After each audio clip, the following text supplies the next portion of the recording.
Okay, good morning. Welcome to the last Primetime at BU Library of the Year. Primetime is a collaborative project between the Friends of the BU Library, faculty, development, and other offices on campus. Join us again in the fall and we'll begin another great season of celebrating learning and beyond the classroom of Bethel faculty, students, and staff. Today, the Prose studio class taught by Scott Winter will be sharing their best page of the semester. We will be introducing each other with the intros we wrote about ourselves. So, this is John Smith. He likes drinking wine, taking long walks on the beach, and watching reruns of The Young and the Restless.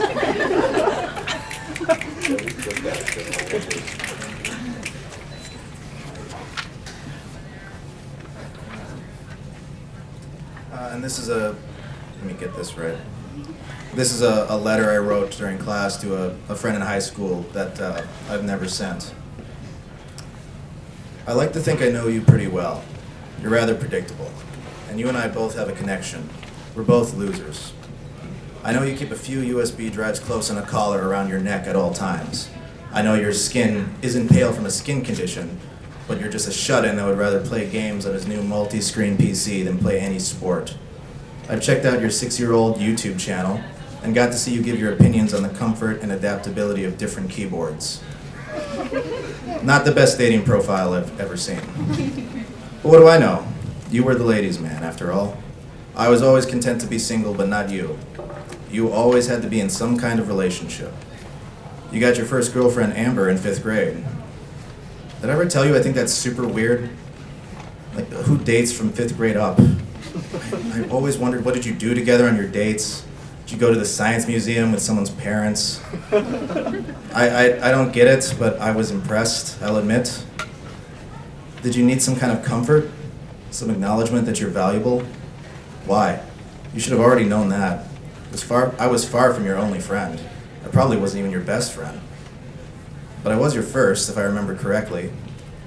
Back in Mrs. Rowan's 2nd grade classroom where we sat next to each other in the only 2 back desks in the entire room. Is that why you let me stick around you in high school, sit next to your gang at lunch, and hang out after school? Is it loyalty? Maybe you don't remember, but I do. I remember how you changed in high school, how you hid your USB drives, and suddenly you were much more interested in what everyone else was playing, watching, reading, or wearing.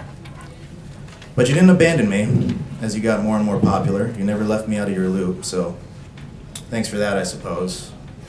But in some ways you didn't change. You still always had to have a girlfriend. And after Amber came Chelsea and Anna and Rachel and Hannah. It was like you physically hurt from being single. I understand now. It did hurt you. I probably should have been a better friend to you than I was. You invited me over to your house plenty of times, first just to hang out, then it was to have a beer, then to go camping together, try some heroin, smoke some pot, break into a factory, play Dungeons and Dragons. But it never took. I declined until you knew to stop asking. And you probably knew I was too scared, so you kept a respectful distance. We were friends, just not great friends. And then at our high school graduation, we hugged. And you said, "John, man, we should see each other again soon." Excitement in your voice. I was happy to think you still wanted to see me after all this time. I can't remember at what point I started thinking of you as the cool kid too, but it felt nice to have your attention. "Oh yeah," I said super convincingly. "Definitely soon." I thought I was being the better person by avoiding you, as you made worse choices, taking harder substances, dating worse people.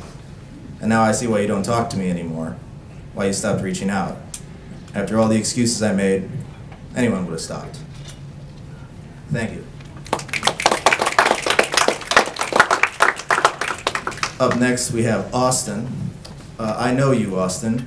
You are the kind of guy that'll eat a whole jar of organic peanut butter, because you can.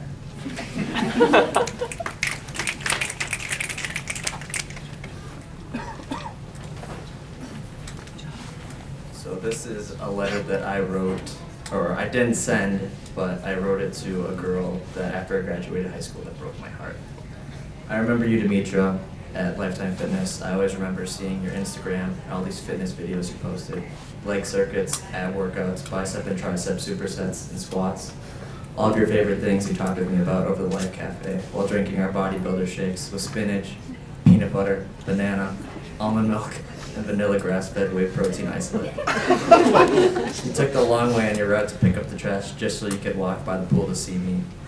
Always wearing your black Lululemon leggings because you had wanted to become one of their Instagram ambassadors.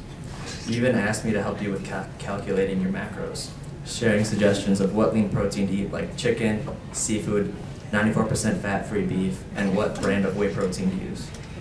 You were the one that I always had a crush on in high school, always with Anton watching our ultimate frisbee games and taking pictures with me. After graduation at Aldrich Arena, you came right to me to take a picture to celebrate our accomplishment, squeezing me tight. We grew closer that summer, taking out the trash and lifting right before closing. So close that you asked me out on a date, and we decided to go to Lake Elmo to the Cottage View Drive-In to see Baywatch and Suicide Squad. I remember you, Demetria, being the kind of girl to stop at Chipotle because it was the only place that fit our macros. Always getting double chicken, brown rice, black beans, fajita peppers, mild salsa, hot salsa, corn, cheese, guacamole, and a lot of lettuce. You always got no rice because you were trying to stay toned, and you were. You wrapped your legs around mine because you were so cuddly, and you always played with my hair. You kissed me so tenderly, and the world slowed down, and I thought you were the one. A week later, you still hadn't replied, and the question of you being my girlfriend was slowly fading. Tuesday, June 12th came around at 9:43 a.m. You sent a novel. Still at work, I looked at the notification and read the first couple of lines. My stomach dropped. It read, "Hey, I just wanted to text you and say that maybe you've been a little confused on why I haven't been texting you lately. A lot has been going on with my family lately, so I've kind of been focusing on myself and keeping to myself. But I was thinking the other day, I don't know exactly why. I really can't figure it out, but for some reason, I just don't think we're going to work out. It kind of makes me frustrated because everything about you is pretty perfect, but I guess something is missing." Thank you. Next up, we have Maddie DeBilzan, and Maddie DeBilzan is training for a marathon even though she says she hates running. Her favorite movie is Napoleon Dynamite, and she gets ice cream from Cup and Cone at least 3 times a week.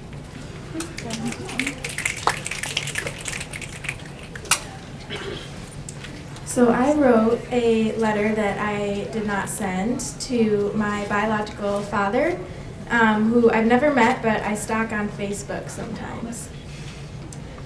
I know you. You're the kind of person whose balding head gets sunburned when you hold a Miller Lite in one hand and a fishing pole in the other, as you sit in your dinged-up mastercraft. You're the kind of man who's never been married, so you resort to hobbies you're actually starting to get sick of, like golf and bowling and fishing.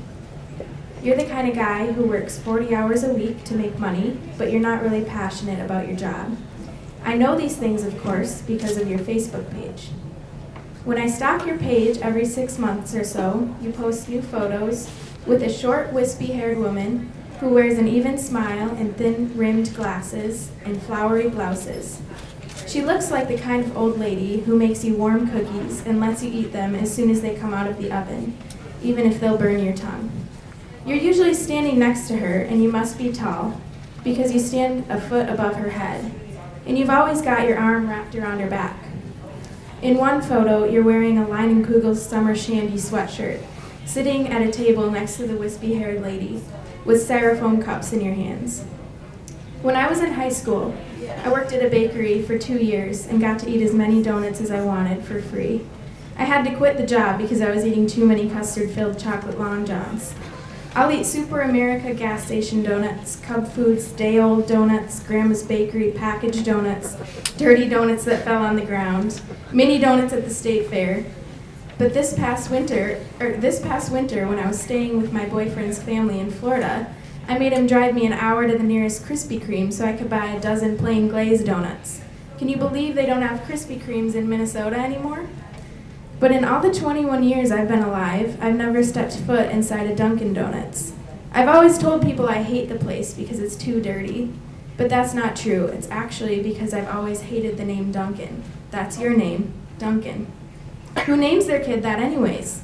I'm guessing the wispy-haired lady in all your photos named you. That's your mom, right? Do you still live with her? Does she make you warm cookies and let you eat them as soon as they come out of the oven? And while you're eating the cookies, do you ever wonder if I have a sweet tooth like you? I waited a long time before I stalked you online. I think I was hoping you'd be an NBA player or a famous author or maybe a movie director. But this is you.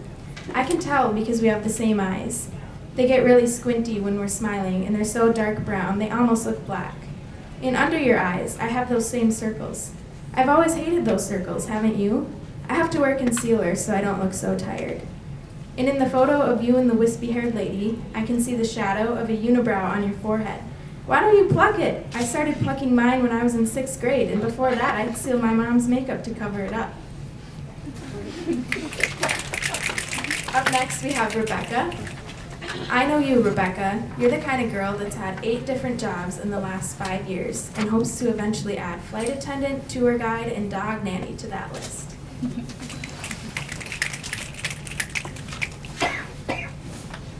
All right, my piece that I wrote is about one of the jobs that I had. I was a waitress at a retirement community, so it's all about the rules of how to survive dinner at Whispering Creek Retirement. Tip number 3 is guard your butt.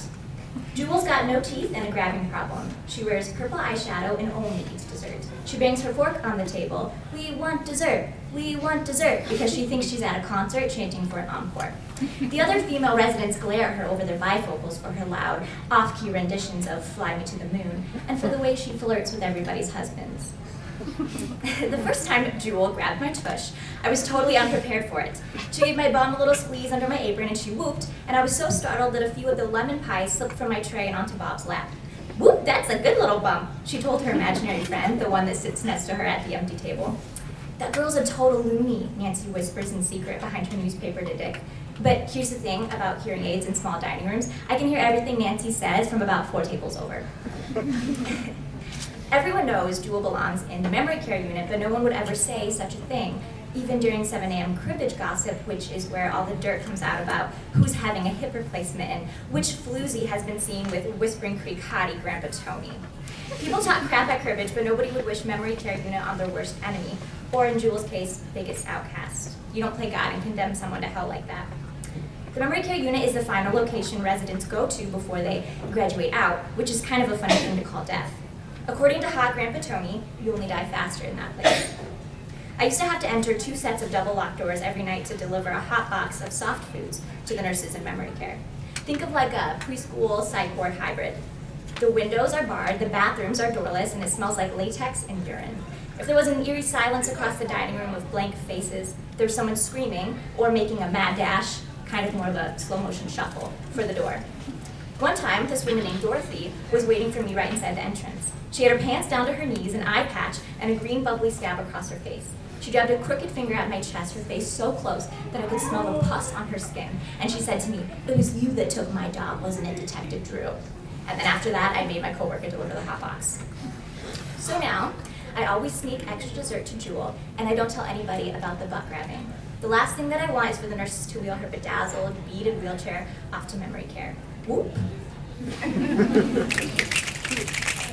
Our next reader is Jared Martinson. I know you, Jared. You're the guy who inserts the most obscure Star Wars quotes into everyday conversation.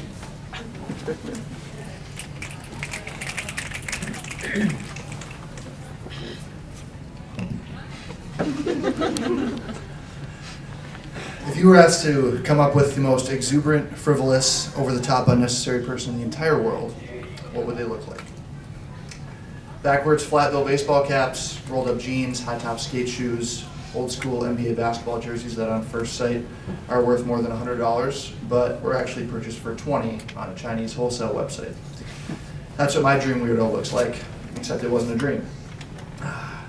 Everybody, this is how I met my friend Sam Huffman. It's also how I met my friend Huff Daddy, but don't get that confused, they're the same person. The first day of high school is a washing machine's nightmare. I was a number 2 pencil in a sea of Crayolas, sticking close to my neutrals of gray and brown while I shouldered my way past Hawaiian shirts and customized Nike Roche runs.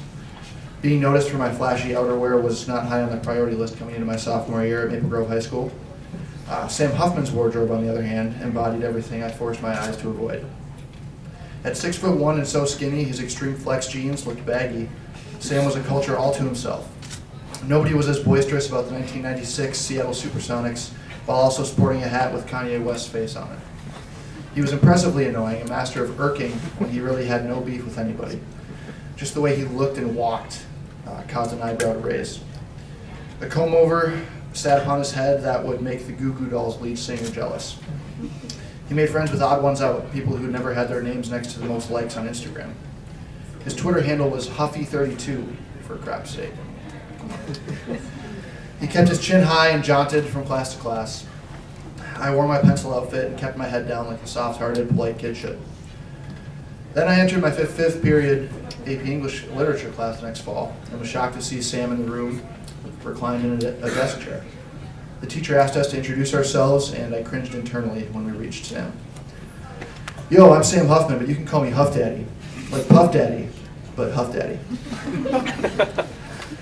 I think, oh, come on. Is he really taking the shtick a step further?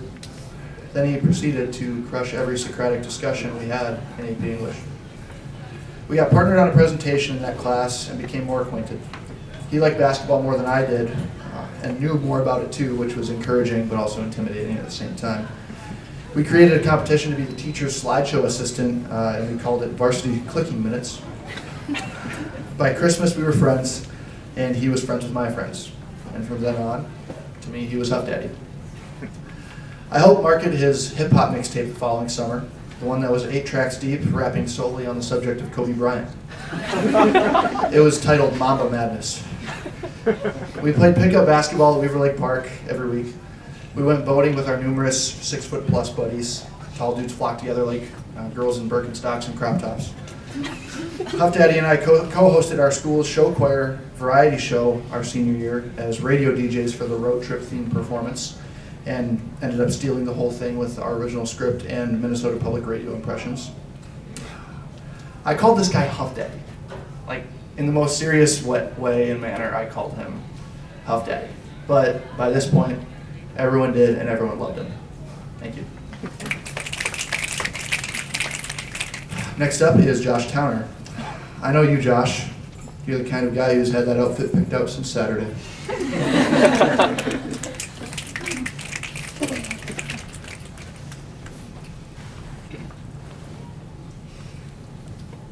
I like to think of myself as an independent person who isn't tied down by the cliches and stereotypes at Bethel.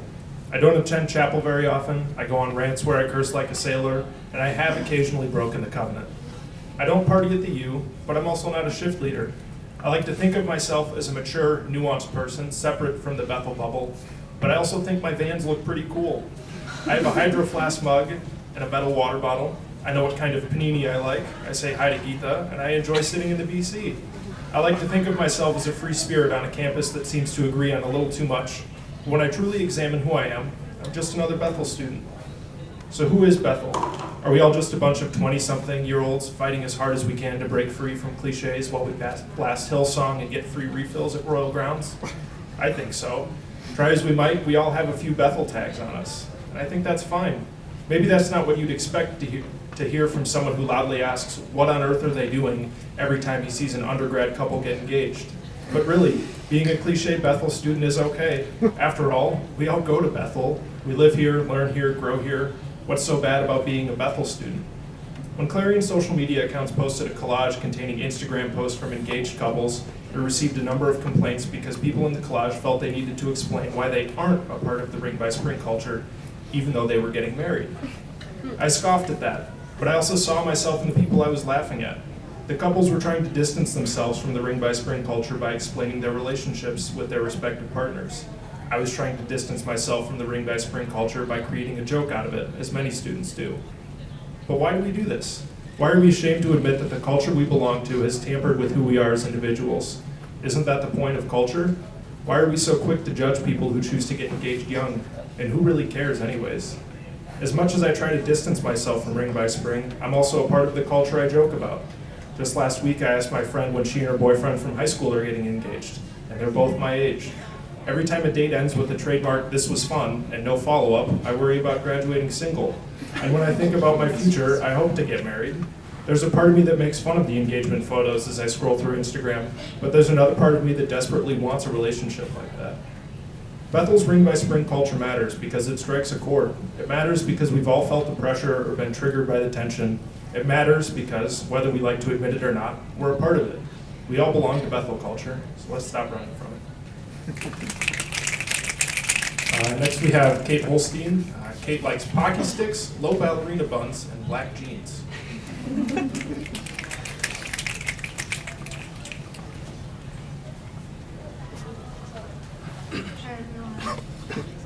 This is a piece called Next Time.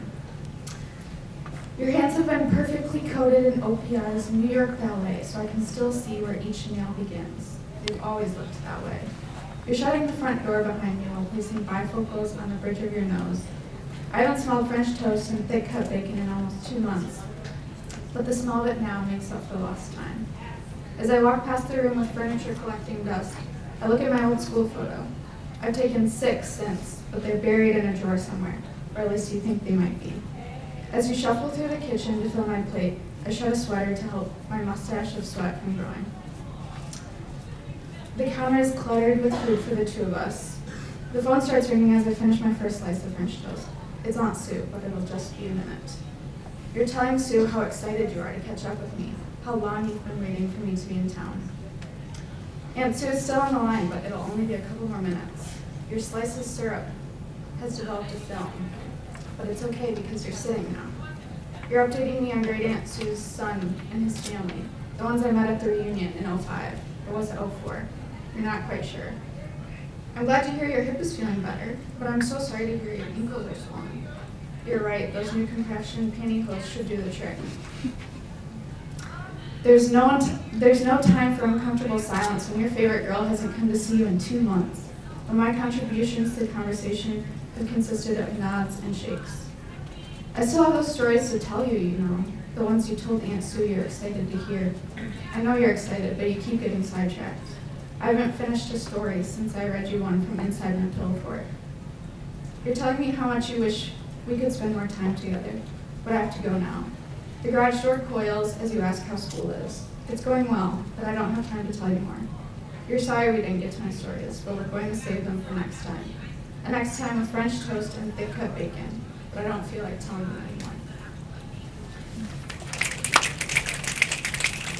Now we have Sierra. Sierra loves driving 2 hours to Lake Superior to watch waves with her dad. She hates sitting even mildly close to bees, and she feels aggressively medium about wearing socks and sandals.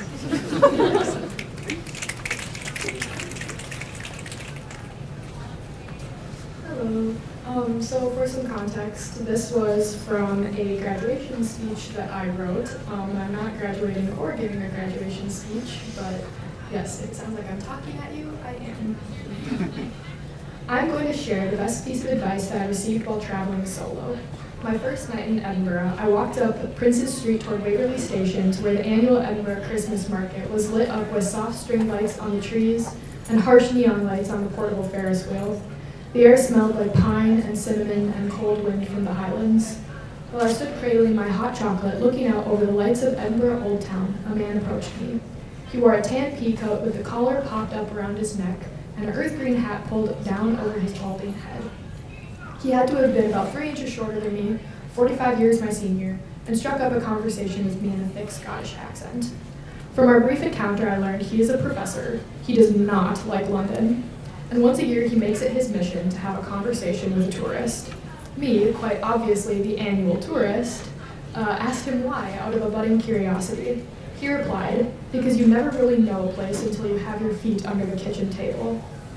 I never learned that man's name. We parted ways that night with the understanding that we are on separate journeys that were not likely to ever intersect again. But for that brief 20 minutes as I stood shivering in the Edinburgh Christmas market, this Scottish local allowed me to metaphorically put my feet under his kitchen table. Too often, when we have the opportunity to meet new people, go new places, and experience new things, we make the mistake of taking them to dinner. We dress ourselves up, and we meet life with a well-constructed face in a cordial, dimly lit environment. Maybe we speak of ourselves a bit or brush off light political banter, but nothing that gives away anything messy that may be lurking beneath the surface. However, new things in life keep coming, and we have to get acclimated to them whether we'd like to or not. So maybe we make the second mistake. We invite life over for dinner. We prepare food and a table, and when people walk through the door, we apologize that the house is a mess. Maybe we give a tour of our house anyways, but once we sit down at the dining room table, our guests are still quite aware of the best we have to offer. Through the night, we sip red wine and worry about how we measure up amidst all this newness and uncertainty. We worry if the world will find us to be good, beautiful, competent, and put together. That chilly November night when I was alone in Edinburgh, I felt more connected to the world than I had in a long time. I felt suddenly attached to Scottish strangers with their strong whiskey breath as they said hiya and cheers instead of hello and goodbye. The difference in life experience between my unnamed Scottish friend and I were rendered void simply because he invited me to the kitchen table. He gave of himself, and I was willing to give back. So as we go out from our familiar communities and encounter new experiences, don't forget the value that comes from a willingness to give of yourself, or a willingness to allow others to be as deeply complex as we are, or a willingness to treat every table like your kitchen table, to treat the streets of Edinburgh like your kitchen table, to treat the halls of Bethel University like your kitchen table. That sort of vulnerability is never easy, but there is a freedom that can flow from it. A freedom to cry at the kitchen table, freedom to worship, to be unapologetic, to curse, to yell, and to love. And who knows, maybe you'll encourage more people to live into their humanity and pull up a chair. Thank you, Andrew. All right, so next up is Zach Walker. He likes picking orange in Settlers of Catan, water skiing while his dad drives the boat, that scene from Shawshank Redemption where Andy and Red are sitting against a brick wall and clearly not using the Oxford comma in that sentence.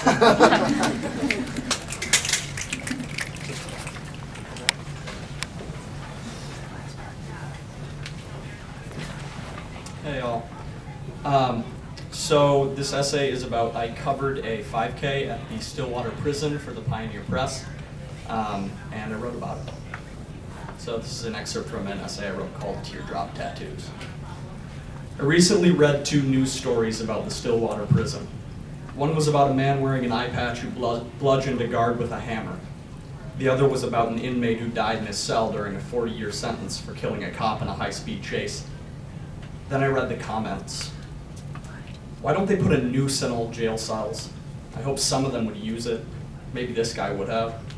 Better yet, put his killer ass into a wood chipper aimed at a sewage plant. Burn in hell, you POS. My chest tightens when I imagine the man or woman behind their computers vomiting that hate. I figure they've never met a prisoner outside of their Netflix queue. Never looked into the eyes of an incarcerated man and shook his hand. Never listened to 2 inmates laugh as they embrace after running together to no particular destination. All those commenters did was react, visceral and thoughtless. I imagine they didn't picture the imagery of their comments. They don't know what it would be like to stand in the same cell as a man hanging lifeless from a noose. Or listen to the crunch of bones as a body is tossed like a felled branch into a wood chipper. And I'm positive they have no idea what burning flesh smells like, or if it smells different in hell. When I walk down Hennepin Avenue in Minneapolis, I hold my car key like a shank and hide it in my coat pocket. People sitting on the sidewalk scare me. They lean against bike racks, smoking cigarettes, and yell at people who walk past. I always think one's gonna reach out and grab me, like hands through my basement banister. I slide the lock on my car door when there's someone with an anything help sign, a stoplight.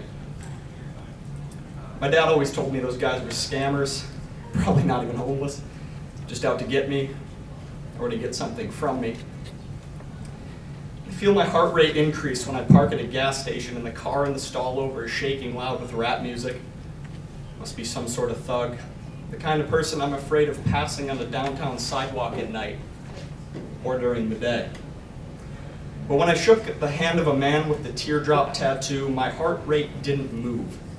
I didn't shake or step back or wonder if he was going to snap my wrist. I looked into his eyes and he looked into mine. We both must have looked like aliens to each other. When I told my parents about the prison, I cried into my twice-baked potato. We've all messed up, I said. They've just messed up bigger. I sucked snot back into my head. If we treat them like garbage, how do we expect them to get better, to be a functioning member of society? Think about those men every day. Their smiles, their laughter, the bars. But I still fear. I still grasp my key and lock my car and take deep breaths to lower my heart rate. I want those commenters to change their ways, but I often live in the same reality. And I can't get over it. I want to stroll down Minneapolis streets with my head up and arms relaxed. I want to open my passenger side door and invite the man to dinner. Letting him toss his anything help sign in the back seat of my rusted Chevy Silverado.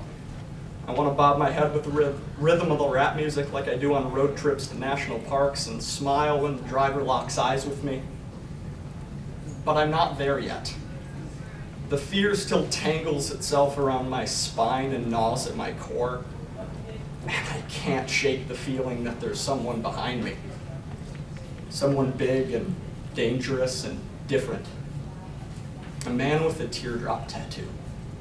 Thank you. Next up, we have Macie Gavic. Macie likes to draw, watch podcasts of people who debate about video games, and her favorite Cards Against Humanity card is the one that says, "Making a pouty face."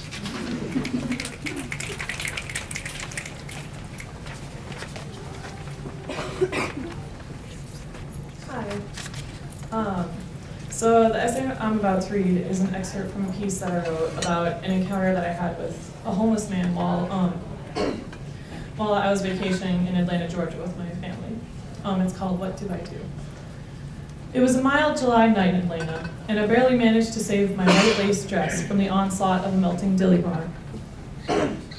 My family, including my Georgian cousins and I, were all dolled up for a fancy showing of Beetlejuice at the Fox Theater. I laughed when my Aunt Nancy pulled out the gold trim tickets. After all, the ghastly characters of the movie were a huge contrast to the ancient theater's gilded extravagance. While our group turned on a lamplit corner, my cousin Aaron and I wrestled more white packages out of the frosted Dairy Queen box in my older brother's backpack. Grasping my plastic-covered prize, I licked my lips, ready for another chocolate-coated delight. "Wow, you're sure hungry," Dad said while poking my side. Well, I can't stop at just one. But I did stop tearing the plastic, because my stomach suddenly did a circus worth of nervous cartwheels. I was being watched from below, where a shaky, wrinkled hand, clothed in a torn wool glove, stretched outward. His disgruntled outfit resembled that of Beetlejuice himself, and I couldn't tear myself away from the eyes mirroring those of a kicked Labrador puppy. Like a well-oiled machine, I slowly placed the plastic gift in his palm. The man smiled, and may have even whispered a thank you, but my trance was broken by a sharp yank on the bicep. Mom pulled me up the broken concrete path, back to where the group waited patiently, a safe haven in the worn-down city. She looked like someone just left a dead snake under her pillow. "What were you thinking? He could have hurt you. What if he went for your purse?" I just thought he needed it," I stammered back. Mom just shook her head, her perfect blonde hair a screen swinging back and forth in the breeze. "It's not safe. It's never safe," she told me. Next up is Nikole Cairns, and Nikole likes party-sized bags of Cheetos Puffs, playing solitaire on her computer, and waking up before her alarm, but only if it's set for 11 a.m.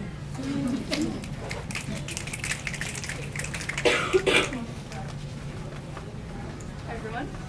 This is a piece I wrote about my school that I went to. I grew up in Morocco and went to an international school. Period 1, Science. Mr. Davidson mentions next week's dissection, fish. But mister, I thought we were going to do frogs. No frogs, he said. Fish are cheaper. Tadek whaps Hamza on the head and then sprays Axe body spray in his face. Hamza tries to punch back, but Mr. Davidson yells, "Hey, that's enough." They wait 3 minutes before they start tearing sheets out of each other's notebooks. Period 2, French. Marwan reads a paragraph from Une Vie by Guy de Maupassant. It's the part where Jean and Julien first have sex. He keeps laughing, so Mr. Edris interrupts him. Marwan winks at Khawla, she gives him the middle finger. Mr. Edris tells Noelle to keep reading. She reads 3 paragraphs and doesn't laugh at all. Period 3, Math. Miss Campbell is attempting to teach the half-life formula. So she shows a clip about radiation from the TV show Numbers. People talk the whole time.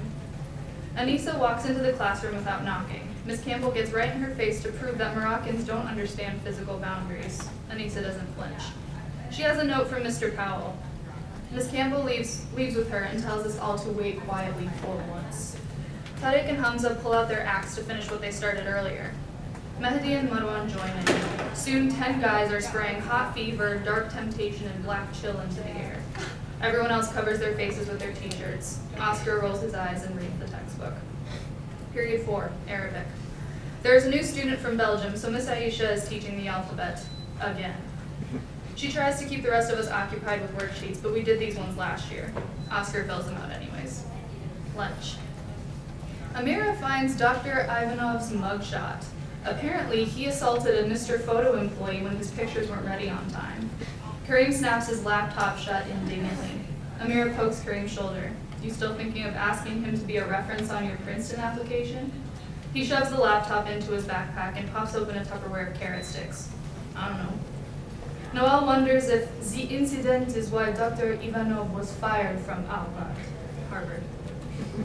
Period 6, English. Miss Reed walks into the computer lab. All right, guys, fire them up. I want these 50 minutes to be super productive. She runs her hands over her short salt and pepper hair. Marwan and Tarek, no anime porn. The class snickers. Mahmoud pops the keys out of his keyboard and rearranges them into 4-letter words. On the first day of class, Miss Reed mentioned that she and the bard have an intimate relationship, and no one is looking forward to witnessing that firsthand. Period 7, PE. It's 90 degrees, and everyone keeps tripping and kicking each other. Hamza monopolizes the soccer ball. That's why he'll never go pro. Mr. Bilal spends most of the class under a tree about 15 yards away eating corn chips. He works his way through the whole bag while texting and filming segments of his blog. He only looks up to call half-assed, deeply biased fouls. He has 4 favorite students, one of whom is Hamza. 2 girls lightly touch their bellies and claim to have their time. Mr. Bilal shudders and dismisses them to change. After school, first aid. The instructor scratches out his lecture on the chalkboard. Tarek starts to molest the legless CPR doll. A couple other guys exchange their favorite porn sites. Hamza and Marwan start setting paper on fire with a lighter in the back corner. The goal is to see how many they can burn consecutively before the instructor turns around. The record is 7. Next up is Parker. Parker enjoys stories, friends, and sleep.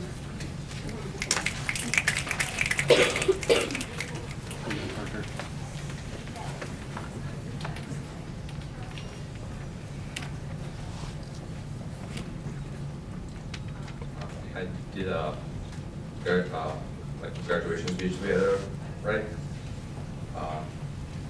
There's always been a particular moment when I think of Bethel. It was around the end of my freshman year, only a couple of weeks before finals. And I didn't live at campus at the time. So I found myself hanging out in the AC Commons, keeping myself busy, half studying, half procrastinating on my computer as a way for my ride to pick me up.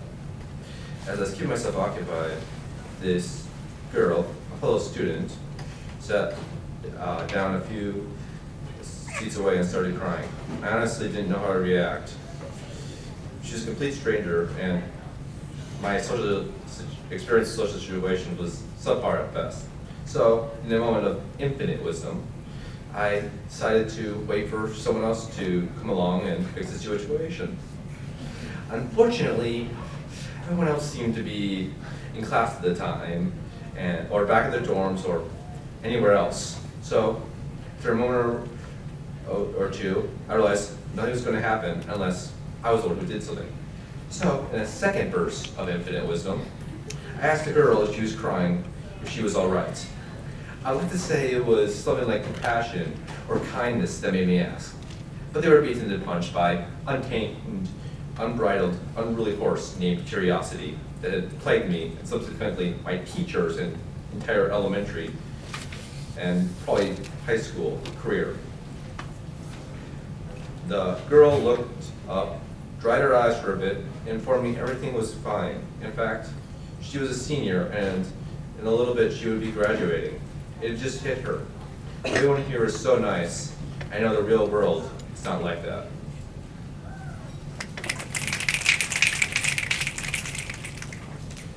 Next up is Justin. Justin enjoys fantasy football, the ranch breakfast at Plain Burger, and bearing grunge music out the window of his 2001 Buick Regal.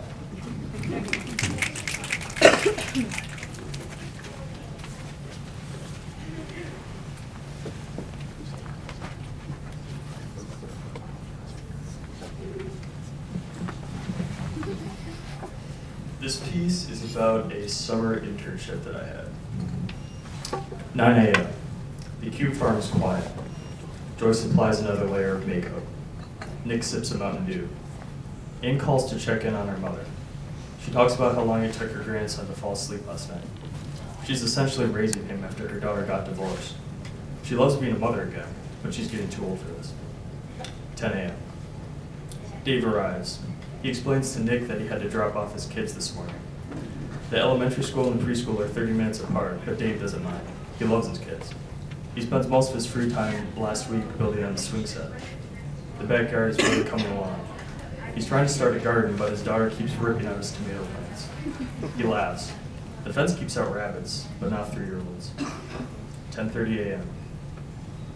Nick asks Dave if the standard centrifugal fan can be manufactured with a backward inclined wheel instead of an airfoil one, and how would the change impact the airfoil and the static pressure? Can the wheel be made of fiberglass instead of steel? If so, would we have to apply a higher multiplier to the sale and invoice a special order to the factory? Dave answers right away. He's an industrial fan expert. Lunch. Al reclines in his seat, emitting a slow rumbling noise somewhere between snoring and sighing. Nick props his feet on his desk, another Mountain Dew in hand. Bill watches World Cup highlights on YouTube, occasionally releasing a yelp of surprise. Dave is asleep. The kids kept him up. 1 p.m. Joyce has clocked out early to attend an antique car show. Nick is jealous. He spends all his spare time fixing up old cars with his dad. Instead, he's stuck perusing fan blueprints on the company's 1980s computer software.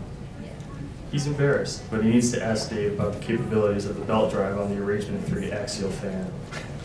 Dave is happy to help. He remembers when he was in Nick's shoes. Meeting.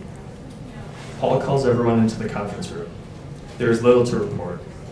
Dave twiddles his thumbs. Cal doodles in his notepad. Then Paul mentions the recent steel tariff. Price shifts have slowed production in the South Dakota factory. Al is suddenly awake. Does that mean orders will be delayed? My sales reps are going to be so pissed. 4 p.m. Dave and Nick discuss weekend plans. Nick will be in the garage with his dad, who recently bought a 1984 Corvette. Dave smiles and nods. He knows nothing about cars. Dave changes the subject. He can't wait to take out his riding lawnmower. He used to dread the chore when he had a push mower. Now, it's the highlight of his weekend. 5 p.m. Al and Bill pack up and leave. Dave is staying late because he arrived late. Thank goodness his wife can pick up the kids. Nick is staying late too. He only started 6 months ago, and he's realized he needs to put in more hours studying the fan manual. He also wants to spend more time in the test lab. They talk about the steel tariff's effect on their clients. Nick worries he'll lose business.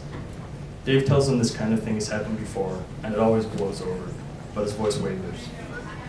Distant fans whir in the quiet air. Then Nick asks Dave about the rear joist on the single-width integral inlet box.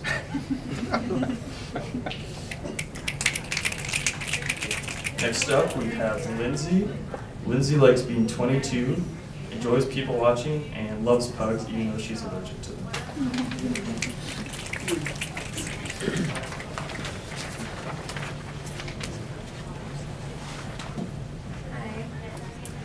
This is the second half of my essay where we were assigned to write a commencement speech.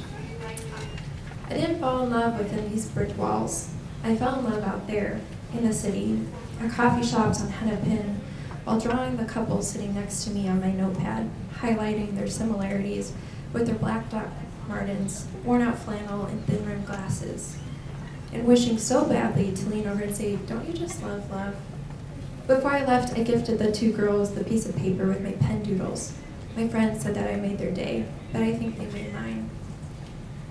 It is a freedom that I wish you all to have. Freedom to live as you'd like to, and love who you love, and to have no shame no matter what Bethel alumni will say about you online. Sometimes it's easy to feel that I'm the only one carrying these feelings of relief and joy to be moving on from the Bethel bubble, but I know that though I am in the minority, I'm not alone with this feeling. So for those who have had seasons of growth, seasons of drought, days that you couldn't get out of bed, days where washing your hair was the biggest accomplishment, I applaud you. For those of you who say that you have lived the best days of your life, I sincerely hope not. I sincerely hope not. Peaking shouldn't come until you're 70. But on this day, we celebrate all of us, all of our accomplishments, and all of our journeys that we took as a class for the past roughly 4 years, here and beyond Bethel's gates, but still we were the navigators of our own paths. With the help of our professors and family, we learned more about business, Kant's views on women, and if Snoop Dogg would actually go to heaven. Our friends and RAs were there for us in the times that we needed, and other times we started to learn what it meant to self-love. And although questions of philosophers and the destiny of others are a way to pass the day, relying on friends, and more importantly, knowing that you can be confident within yourself is what we should all be able to take away from here and bring with us as we navigate the rest of our paths. Last but not least is Payton Lange. She loves documentaries, especially crime and murder ones. She has a tattoo of a jackalope, which is a bunny with antlers, and she tells people it's because she's born in Arizona, but she just really wanted a random funny tattoo. And she naps for at least 3 to 4 hours every day.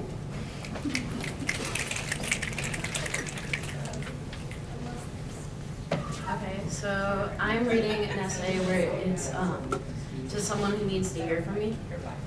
So, do you remember that night we went to that shark movie and my anxiety got too bad, so we left within the first 12 minutes of the movie? In one hand, you were holding mine, giving me a sense of stability. In the other, you were carrying our untouched popcorn. You drove me to the lake access that looks over the city at night, and you started up the Lorax on your phone, my favorite movie. We ate movie theater popcorn in complete silence. I watched your smiling face more than I watched the movie that night. I remember the temperature that night, how many cars were parked in the access, that blue shirt that looked like the color had been washed out of it for years. Richard and that old guy who was on the verge of looking like a pedophile were working at the theater that night. And that bruise you had just under your eye from the baseball game you had 3 days ago. I remember it all. I wonder if you and her go hammocking in our spot. That night, make a fire with your family and talk about the future while your dad is having about 5 too many Keystone Lights. People warn you how much you miss your first love after they leave, but they don't warn you about how much you will miss their family.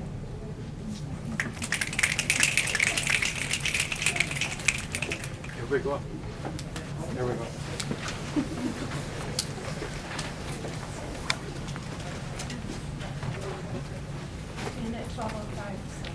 Okay, so this is the time when you guys get to ask questions, but they were so good at not rushing that you're out of time. So you're gonna have to ask them on your own. So let's hear it for them collectively.